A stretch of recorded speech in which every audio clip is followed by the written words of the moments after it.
welcome back to the It's Mind Game podcast. My name is Jade. I'm a personal trainer and mindset coach specializing in HA and ED recovery and female specific training protocols. Today, I'm so delighted to have a returning guest. Her name is Susanna, and she actually joined us on episode 85 back in February 2022. Now, as many of you would know, the HA recovery experience and the ED recovery experience can be one of a roller coaster. It can be one of an ever evolving journey. And today, that is why we are back with Susanna to discover more about her journey and how we can draw inspiration and joy from her success. Welcome back. Hello. Hey, it's been a long time. 2 years, very Yeah. long time. Yeah, I was even shocked to see single digits on the podcast because we're hitting, I think, nearly 160 now. I thought, Yeah. 85, that can't be right. And then I flashed down to the dates and 2022, that can't be right. But no, it's all accurate. But you're here, Yeah. you're happy, healthy, looking well. Thank you. Healthy again after losing my period again. Yes, and that's why we're here. Yeah. Because your first episode, you went through your HA recovery experience and found a really good place with your body, your mind, with Yeah. exercise, and sort of almost made peace would be probably a nice way to summarize it up. Um, what happened in between then and now? Share with us, please. Um, Honestly, it all happened so quickly, and I don't even know how it started or how it happened. I maintained, after I got my period back, I maintained my weight, I maintained my recovery and everything. So I got it back in November of 2021. I think I maintained until around August. Where I'm not sure what even started the whole spiral, but I went on birth control um, through someone else's influence. I was having like pretty bad cramps and just my periods got to be like really bad, but I think it was just a lot of like personal stress that was going on and kind of just showing in symptoms in my body that I was basically ignoring. So I went on the birth control pill in August, and I didn't feel right. But then in September, I got the phone call from the state to that I was hired for the Department of Correction to be a correction officer.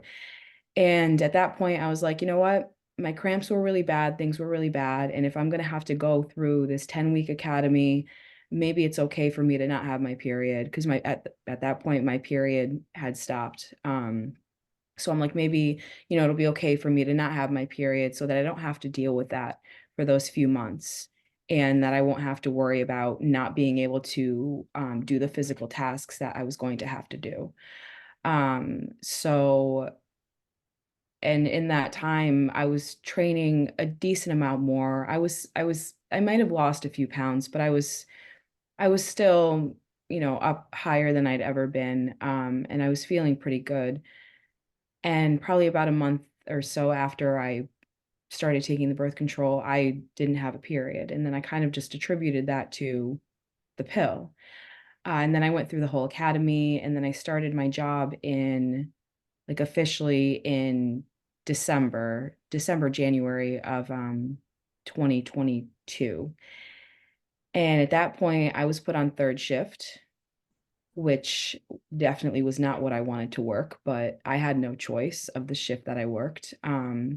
During the academy, also because of the way that like the schedule was and everything, I had lost like 5 to 10 pounds, maybe probably around 10 pounds. So in January, I started working third shift, and we we work 8-hour shifts, but if they need me, I have to stay. So I work a 16-hour shift. So I don't know if I'm getting out of work at 8 in the morning from going in at midnight, or if I'm getting out of work at 4 p.m. Mm. Um, and I accidentally on purpose maybe was bringing less food because I saw myself losing weight again. Mhm. And I started to kind of like it. And at that point, the guy that I was dating was kind of like, you look really skinny, because I just was losing weight so fast. and it wasn't healthy weight. Plus, I was working the third shift, so I looked tired, my face looked drawn. Um, and then the days that I got out of work on time, I was going to the gym. So we have to do every 15 minutes, I have to walk around and do a tour. So overnight, I was walking, I was getting like 10,000 steps at work. And then I was going home, eating breakfast, and then going straight to the gym and doing more cardio and more lifting. So I was back to working out maybe 6 or 7 days a week. Um, because I started to fall for the liking of my body Yeah. shrinking again, and that feeling of control, and that almost that that like euphoric feeling of not eating, because I was not eating overnight. So I would eat dinner before I went into work, and then I wouldn't eat for those 8, 16 hours. So I started buzzing and feeling high again. And I'm like, well, I don't have my period because I'm on birth control. Obviously, it's not because I'm losing weight, you know? So that I started. Can I pause you there just because I've got a couple of Yeah, questions? Is that okay? yeah, Just in yeah, case anyone listening. So, did you lose your period before you jumped on birth control? Was it starting to go a bit funny? Like you mentioned the cramps and you were just feeling a little bit off, but had your, like the actual bleed part, did it have any changes before you jumped on the pill and it went away, or you jumped on the pill yeah. and it, yeah, what changes did you Yeah, notice started to leading up to have going on the pill? probably maybe like a month or so, maybe like the 2 months before I went on the pill, I had such horrendous cramps that I was throwing up. Oh Like goodness. it got really bad. And then I was having a lot of like mid-cycle spotting and a lot of like really heavy bleeding and just exhausted throughout my entire luteal phase. Things just weren't right. And I mean, that could have been from I was working out a lot more. I was in a very toxic, unhealthy relationship. Um, I was, I was still eating more, but I wasn't eating as much. Mhm. It kind of all just, Everything was sort of spiraling. yeah, Yeah. yeah, And when you're in that yeah, much discomfort as well, I mean, I don't know what your personal stance is on the birth control pill, but that's probably my next question. When it was suggested to you, yeah. are you someone who is happy to go on a contraceptive method? Is it something that normally you hold against? Or because in that situation, I can see even if you're not one for going on the pill with the symptoms you're experiencing, or could have been very much just, I don't want to do this anymore. Like somebody please help, and Yeah. that pill gets put in front of you and it stops it. But where were you at when that was offered to you? Was it a happy offering? Was it, oh, I've got to think about it? What was that like for you? It was a not happy offering. I mean, my doctor lightly suggested it, and she even said that I worked so hard to get my hormones back to where they were, and I worked so hard to get my period back. And she wasn't she I asked her for it, and she wasn't like completely against it, but she was she was really, I think Mhm. she was trying to convince me to kind of look at, my Big lifestyle and picture, sure. but then the relationship that I was in, he basically wanted me to do it. So, you know, um, but I stayed on it, even though I didn't feel well and right, because it was okay for me to not have my period at that point. It's gonna go through all that. And then I stopped taking it in January when I started working. Okay, so you're And only on it for a couple of months. yeah, yeah. Yeah. Did you notice a difference emotionally or physically between going on the pill and then coming off the pill again? So obviously your hormones are out of whack anyway, but Yeah. did you notice, even a week after stopping taking the pill, any changes to your mental health, physical being, anything at all? Stopping it, I was moody. Like I got really moody after stopping taking it. And then after I stopped taking it, like I feel like I felt more tired. When I was on it, I lost weight when I was on it. I felt like I wasn't getting bloated. I wasn't having like the normal ebbs and flows of the monthly female Mm, body. I wasn't having like the bloating or like water retention or anything like that. So I felt great. I felt very like I felt flat. You know what I mean? Mm. Like I didn't feel like I was puffy and getting all those things. So once I stopped taking it, I felt like all the water retention came back. And then I just felt myself getting moody and I felt myself getting more irritable. Uh, and it just it didn't feel good. And when you started hitting the training hard and noticing that your body was changing, and I can understand that sort of euphoric feeling, and I can't help but think a lot of it is coming from you were sort of indirectly fasting because you're working these big shifts, you're not eating, you're walking lots. And anyone Yeah. who's done a long fast would know your Mhm, senses just go wild. Your sight's mhm, more in tune, you can hear better. It's quite intoxicating to go on a fast and how your body feels. And that sensation, you're right, is quite addictive. And I think mhm, anyone listening will know that while if you're dieting for too long or under eating for too long, there's obviously a time where you're not feeling great. There is mhm, this weird spot in the middle where even if it's not the best for your health, it really feels like it is, right? Which is mhm, that sensation of like, I can do everything. I'm working a 12-hour shift. I can then go to the gym. I can run. I can lift. Perhaps your performance at the gym was even going really well. And contrary to that, often, you can't push boundaries if you're missing a period. You can't do this, you can't do that. But a lot of women don't experience that. They actually experience leaps forward with their training, which can make it really controversial mentally because mhm. it's so easy to have that debate with yourself of, okay, look, I don't have my period, but have you seen my training? And I don't Mhm. have my period, but I'm really efficient at work and I'm a high performer and I'm excelling and everything around me is going really, really well. Is this one thing that big of a deal? And even though you've been through HA recovery before, did you find yourself having that back and forth conversation because you've been through the ropes of it? You know what it's like to not have your period, to get it back, and how good that feels also, to have it go away again and sort of be back in that debate with yourself of, what is the right path forward? Do I stay here where everything's feeling on overdrive, but in a good way? Or do I go back to, I guess, more hand on heart, what I know is best for me long term? Mhm. So, okay.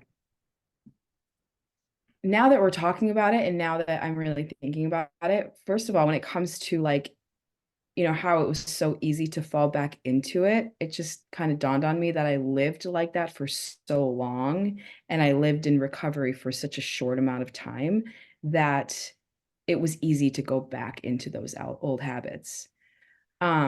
But while I was in those old habits, even though I was looking at myself and I was seeing my abs coming back and I was seeing all of these changes and I felt great. Everything felt great.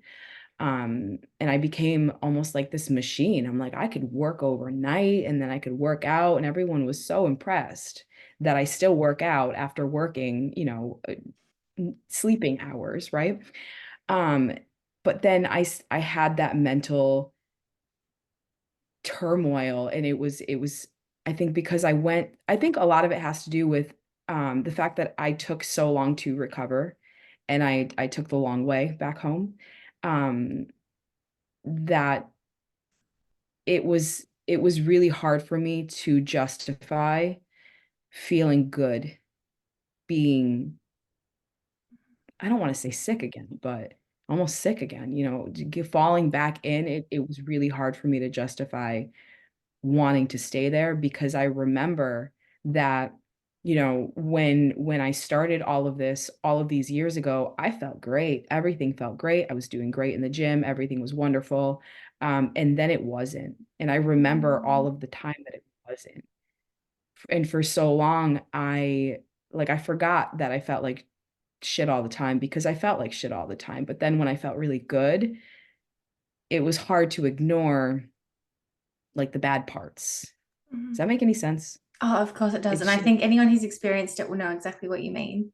And I yeah. love that you brought up, because I have this conversation with women so often, and it's a really important one, which is you've had more time behaving in your past HA life, as in under eating, overtraining, that buzzy kind of feeling, perhaps if you're using cortisol all the time, but it feels good. It's not feeling like that racy, stressy panic attack kind of sensation, because that's often when it flips, when we go from thriving on this adrenaline to, oh my gosh, now the adrenaline's like taking me over and it doesn't feel so great. And now my anxiety's through the roof, my stress is through the roof, everything's overwhelming. Like it's a pretty big switch that happens.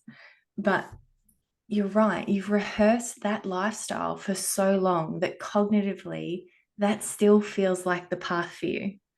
So you can practice, let's say, HA recovery protocol, and you can get your period back, but you very much need to consciously make sure you're hitting particular criteria and rehearse that, even if you've had your period for another 12 months. Because if you've been living that past lifestyle for, say, 3, 4, 5, 6 years, which so many of us have, 12 months versus 6 years still isn't that long, right? Mhm. And plenty of women do ask as well, like, when's HA recovery ever over? And it really is over once you've got those 3 periods, because technically you don't have HA anymore.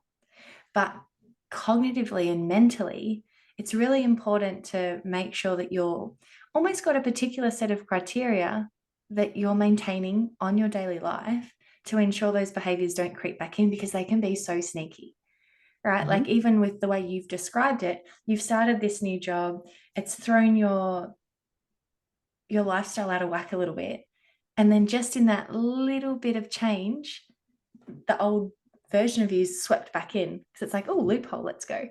Right. Mhm. And it doesn't sound like the way you've described it, that you consciously went, I'm going to the academy, so I've got to make sure I'm my fittest, I'm my leanest, that didn't happen. You kind of just went, okay, there's a few things going on, I'm going to make sure I'm my best. And then Mhm. in turn, that just swept in. What was the point where you decided enough's enough? Perhaps I've gone too far down this path again, or perhaps your body started screaming at you with some symptoms. Was it a cognitive thing, or was it a physical thing that made you go, here we go again? So it was probably around February where my heart started palpitating so badly, constantly, daily.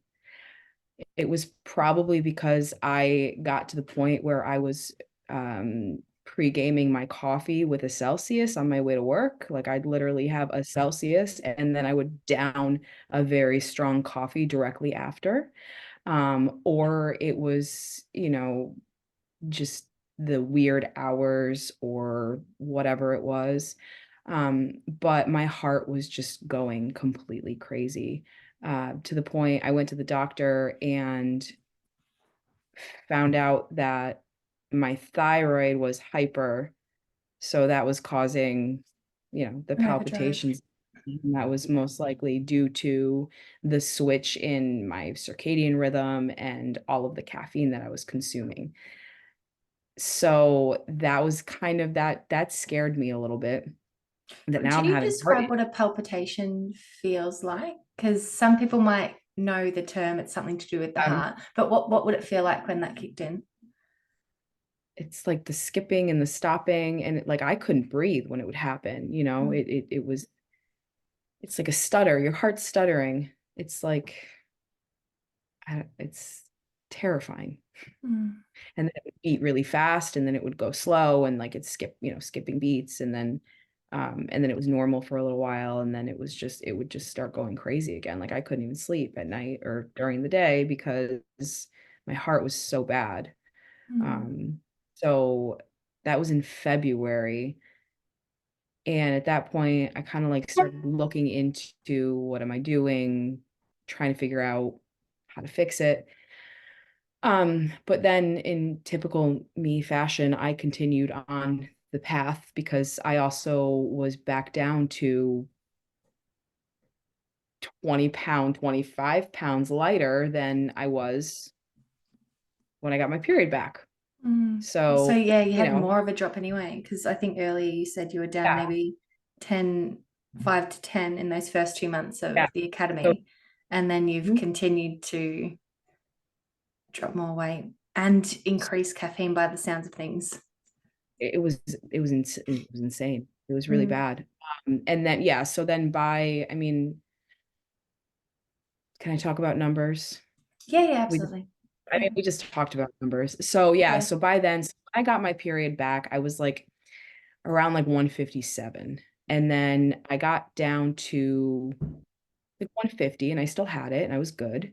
And then when I started the academy, I was around 145 and then by February I was 130. So between November and February, I was down to 130. And And as that's you said, just and a that's as massive change to circadian rhythm, because you look at a stress response, sleeping patterns play such a huge part in it. So you've gone from a complete lifestyle change, literally sleeping when you should be awake, awake when you should be asleep. Nutrition's changed. Coffee intake has, I'm going to say, doubled, if not tripled, because a cellulose or a pre-workout with coffee that's wicked. But we've not all my done it. I'm brother's. not, no judgment. We've all done it. We know it because that buzz, right? I just keep going back Yeah. to that Oh buzz. yeah. If you're undernourished and then you have coffee, there's a buzz that feels different to when you're nourished and you have coffee. Right. It's very different, and it's more that like, how do I describe it? It really does make you have this false perception of being on top of everything, and Absolutely. because your stomach feels quite empty because you're not eating as much, there's that satisfaction of, I don't know how do you describe it, but it's like I'm empty and I'm thriving. I'm not sure what makes that feel so good. Um, because being nourished definitely feels good. I'm not promoting not eating Yeah. and drinking coffee, but there's a sensation that comes with it that is quite a false perception because we're not making very good choices and we're not actually efficient. Um, I'm getting off topic though. Take us back to you've dropped all the weight, you're down to 137. And look, the only reason I'm happy to share numbers is because it is part of the journey. It is Yeah. what it is. At what point, obviously the heart's kicked in, you're having the palpitations, you're scared for your health, and it's not Yeah. necessarily being led by the period, it's now the heart. What was next? Well, and then at that point, I'm thinking to myself, I took myself off of birth control, so I should be getting my period. Like, why am I not getting because I wasn't on it for very long. And I'm like, okay, well, wait, backtrack. I'm sorry. Yeah. So I took myself off in December, and then I had a period in January, now that I Okay. think about it. So I Yeah. had a period in January, and I'm like, I'm good. This is fine. I can weigh 130 pounds and I can have a period. This is normal. And then February it didn't come, and Sorry, that's can when I the ask, and I palpitation. could be being a little bit picky, but you had that period and you're like, yeah, so everything's good. Yeah. Did you truly believe it? Or were you talking No. yourself into everything's good? Because we talk ourselves into things. We can make some Yeah. really, really good arguments for why what we're doing is a good choice for us. And because No. you've been through what you've been through, I'm just so curious. You've had the bleed. Technically, you've got a lot of evidence to say, I'm good. You've had the bleed. But knowing what you do know, was it very talking yourself into this is okay, secretly knowing I'm not I'm not good? Or did you actually go, yeah, no, everything's great? It was talking myself into this is fine. And then I started having this whole thing where I'm like, I didn't need to stop working out. I didn't need to gain all of this weight. I didn't need to go through this whole recovery, because I weigh this much and I'm working out and I'm drinking a lot of coffee and I have my period. So there was, I had a few moments of so much regret for even going through the recovery process because I thought to myself, if I just gave myself more time, then I I would would have have got come. it back.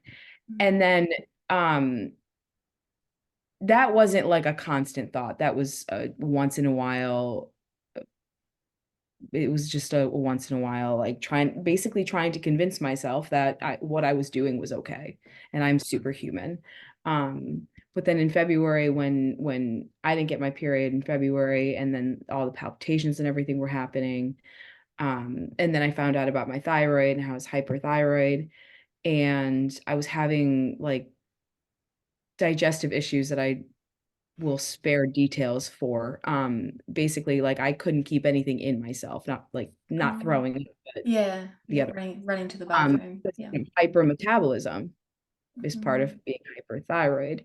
Um, but I continued on and just kept going. And because at that point I was so obsessed with the fact that I was thinner, and I was convincing myself that I don't need a period.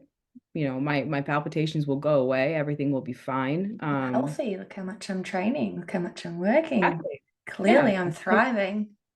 Yeah, and I would always rather be hyperthyroid than hypo, because, I always associate hypothyroidism with being fat, Yeah. because you have a thyroid problem, your thyroid's slow, your metabolism's slow, you're fat, right? Mm. So, a few months go by and I'm still living this life. My period never came back again. And then in June, it randomly came out of nowhere. I had a period. I'm calling it a period, but it was just a lot of spotting, and it was not like a normal period. But that was another confirmation that everything was okay. And in the meantime, I had switched to first shift. So in May, I switched to first shift. So I convinced myself that that June period was confirmation that my body was just a little out of whack, because I was on third shift. Mhm. Because at the same time, my palpitations were getting a little bit better, my digestion was getting a little bit better. I didn't feel that, like, I was like hyper constantly. I couldn't sit still. I couldn't even breathe right. Like, I was In overdrive all the time. Mm. constantly, yeah. Um, so then when I switched over to first shift, like 2 weeks later, I got my period in June. And everything else, all the other symptoms started to kind of subside. So that was my confirmation that it was just the work schedule. Mm. And then And just to 3 months. anyone listening, that the key part of that, and if you listen to Susanna's language, is the spotting was confirmation everything's okay. But when you listen to your experience outside of that word confirmation, everything else is suggesting this is not good. But the mindset piece in it is the language that we choose is really important to us. So the spotting is confirmation.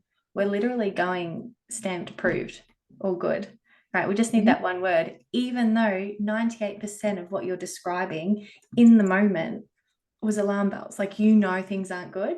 But as soon as you give such strong languages, yep, all good, there's our Mhm. free ticket. And so many women listening to this will be doing the exact same thing in different areas, like anxiety around food.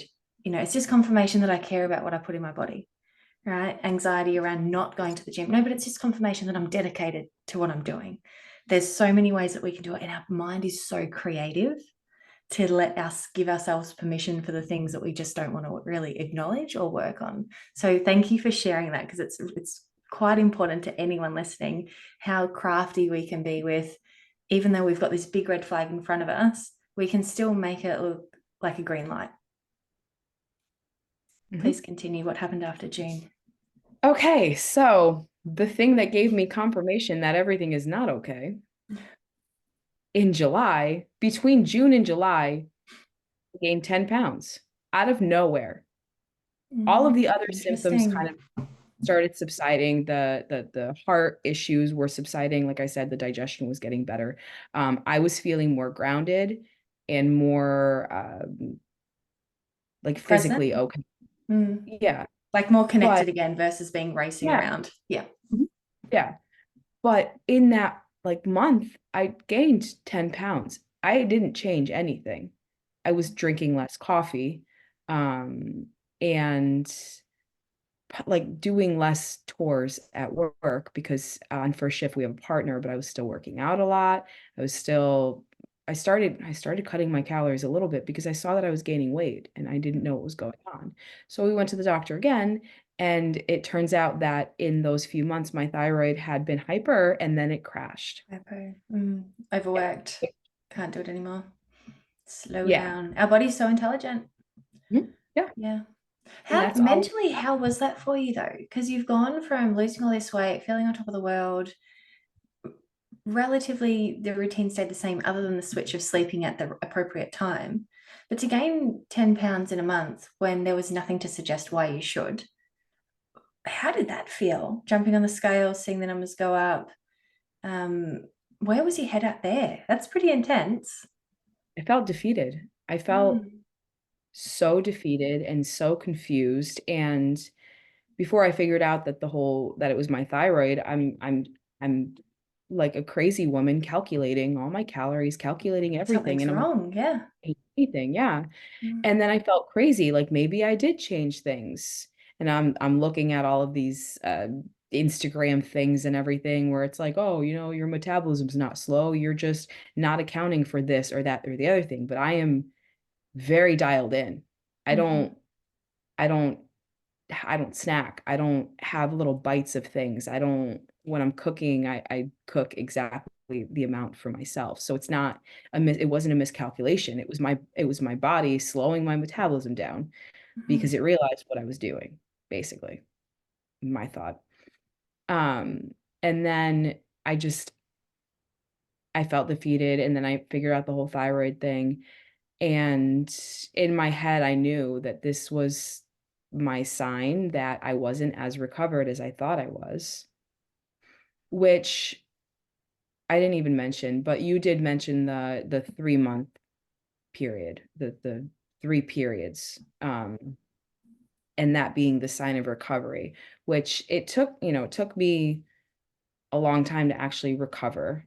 And I thought I was good because I took the long way. But I still had it in my head the entire time. I'm going to have 3 recovery periods and I'm going to go back to working out because it's been so ingrained into anyone who's trying to recover that 3 bleeds and you're good. mm, So that was my whole thing. I'm like, you know what? I just have to do this for 3 months and then everything's going to be fine. And I did jump back into working out earlier because I felt good and I kept my weight up and I kept my period.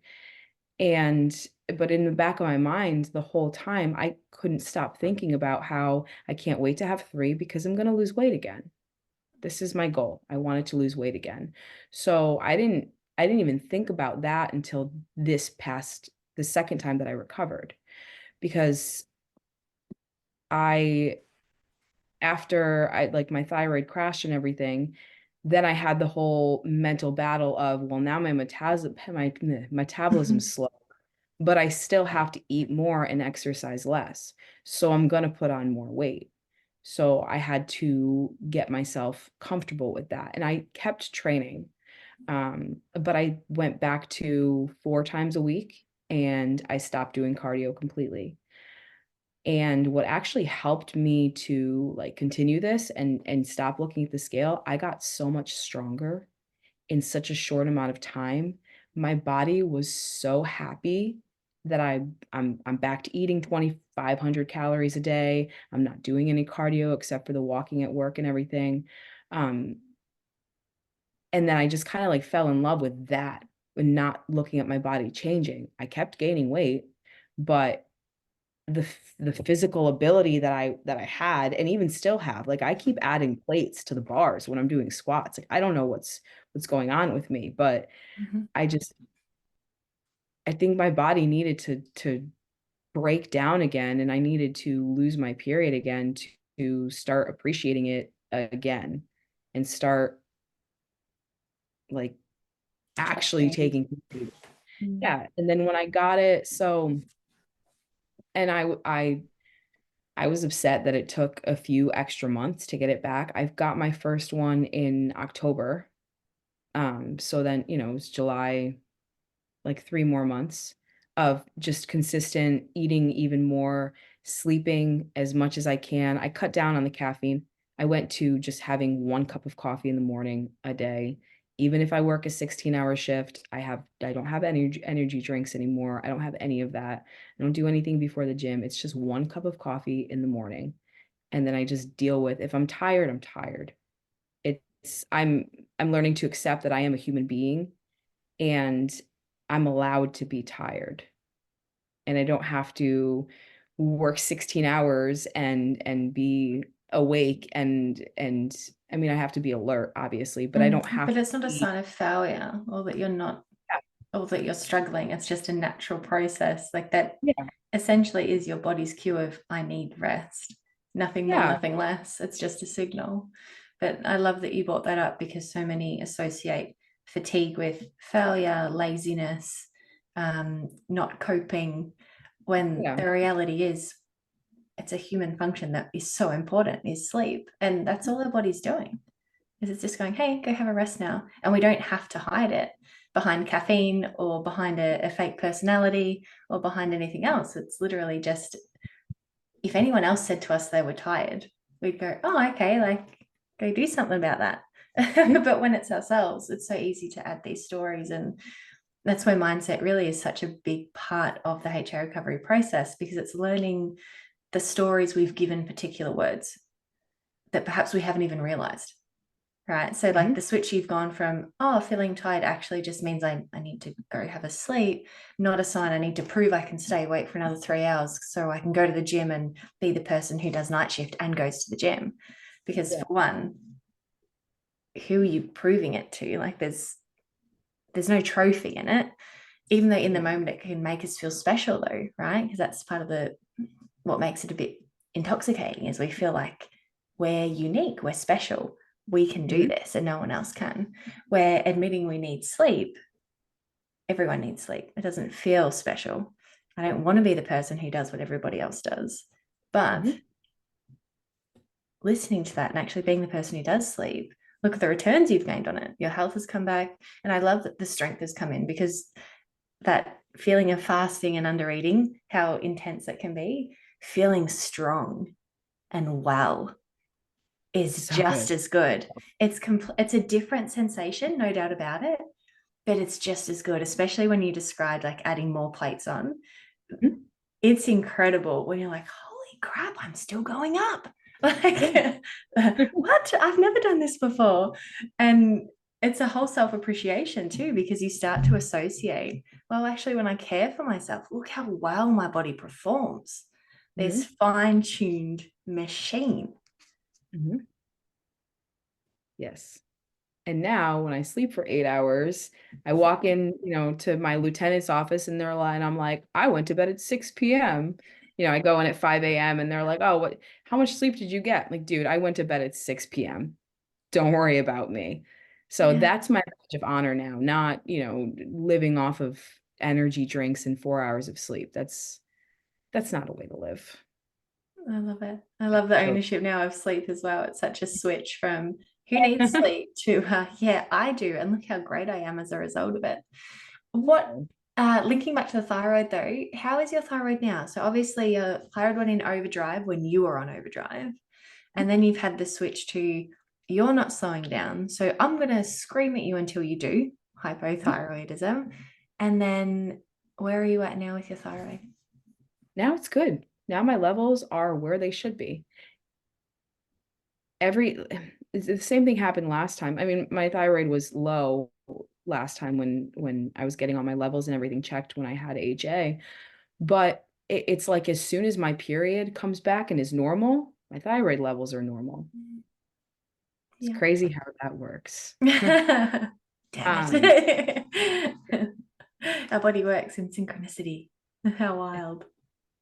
How did you find did your weight stabilize? yes. Yeah, because obviously you went up the 10 when your thyroid slowed down. But did you Yeah. kind of, because you've said you've added your calories, you've dropped the cardio. Um, Yeah.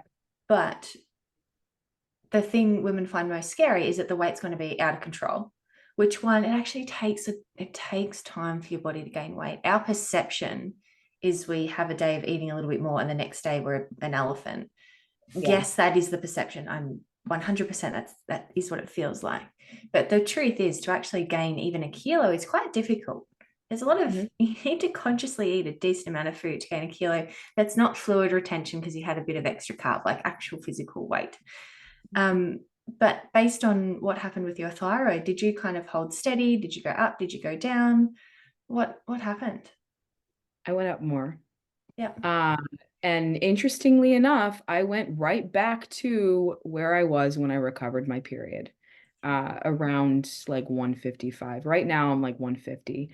But that's the other thing I want to touch on here, because another misconception that is thrown around and everyone believes, and I believed, was that you're like the weight that you were when you lost your period is the weight that you're going to be when you get your period back. You know what I mean? You've heard Mm, that, right? mm, So I get, like, I feel like that might work for some women, but I lost my period when I weighed 126 pounds when I was 25 or 24.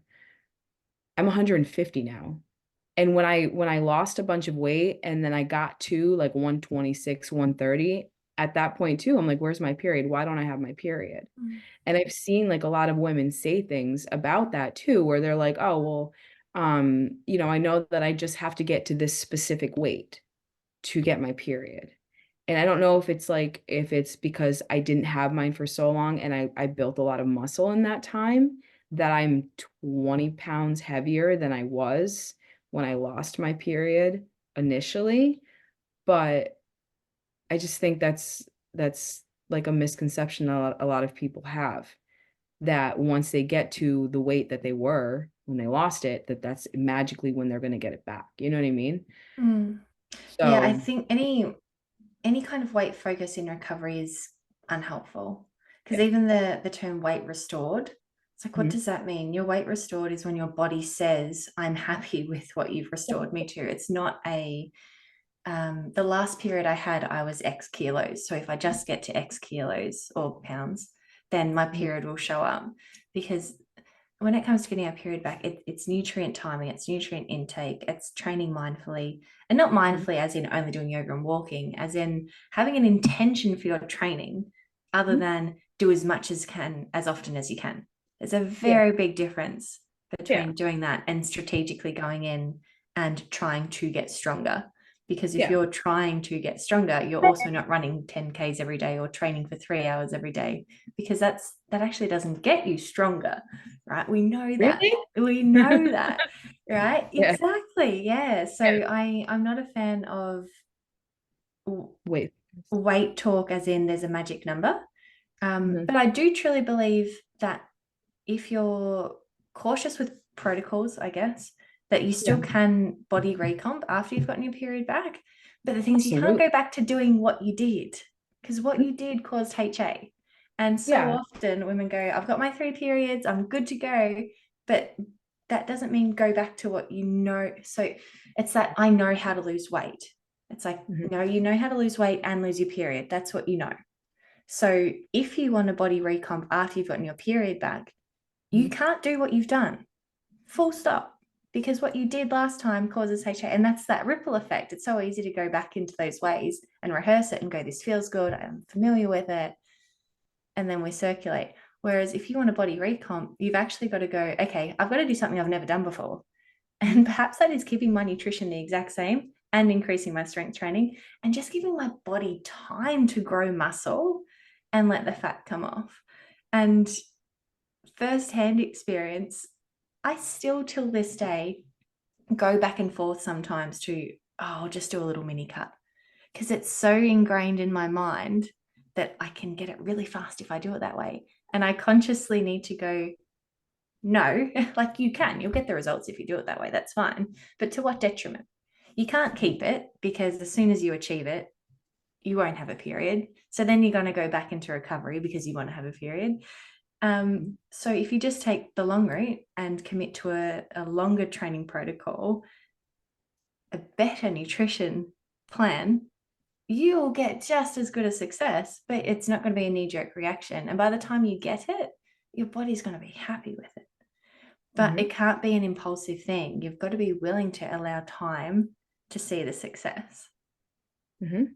And Which by the is sounds of exactly things, that's what's happening. You're taking exactly the where I am time to now. go, I'm keeping my Yeah. nutrition up. I'm going to Mhm. keep training. I'm not going to get cranky that my body's not the way I want it to be. I'm just Yeah. going to honor it, stick to a plan, and then the body will recomp. It Mhm. will. It wants to. It actually wants to grow muscle. And it's crazy too, because, we focus so much on the number on the scale, especially I feel like women who are like around my age. Are you my age?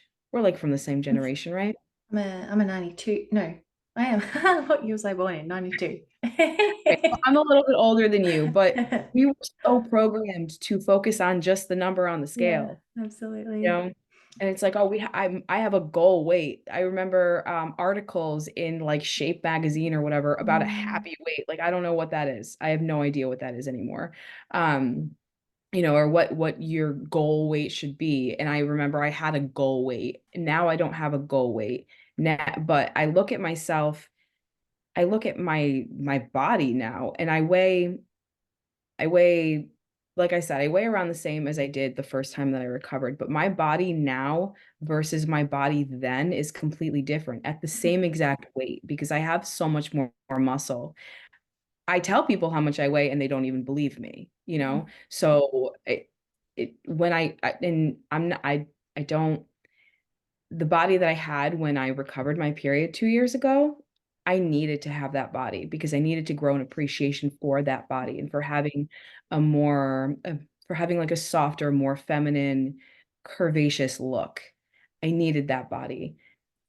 But this body it's different. It's stronger. I have more muscle tone. I still have that whole feminine, I've got curves. But it's just amazing to me how having muscle can change what the weight looks like on the same person. Yeah, yeah, absolutely. And like uh anyone who listens to the podcast know I still love and appreciate bodybuilding, right? I have no desire to compete again, but when I say bodybuilding, I guess more in the context of growing muscle because Yeah. it's so good for our health. Mhm. And personally, I enjoy a body that has muscles on it. And I think there can be a bit of a gray area with HA recovery and even eating disorder recovery, where after you've recovered, you shouldn't have physique goals anymore because you shouldn't care that much. But personally, I think there's nothing wrong with having physique goals if they fall in line with being healthy, right? Exactly. Which is where we're talking about right now. We're eating enough, we're growing muscle, we're getting stronger, Mhm. and we're also enjoying what that looks like, Mhm. right? But it's a very positive movement versus how small can I get? How much body fat can I drop? Like there's so much of a shrinking way of doing it and then a growth mindset towards it. And I guess one of my last questions for today is based on the experiences you've gone through, 2 period recoveries, do you still take pride in being someone who looks strong?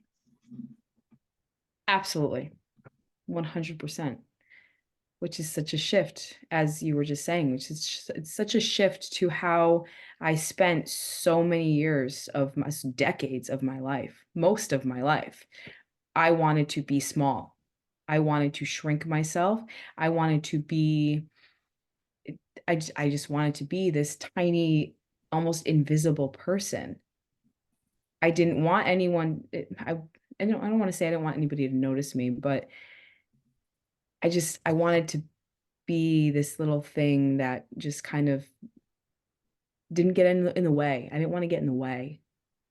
And now, the way that I am now and my goals for myself and my body, yeah, I I I love looking like a strong person. I love being a strong person.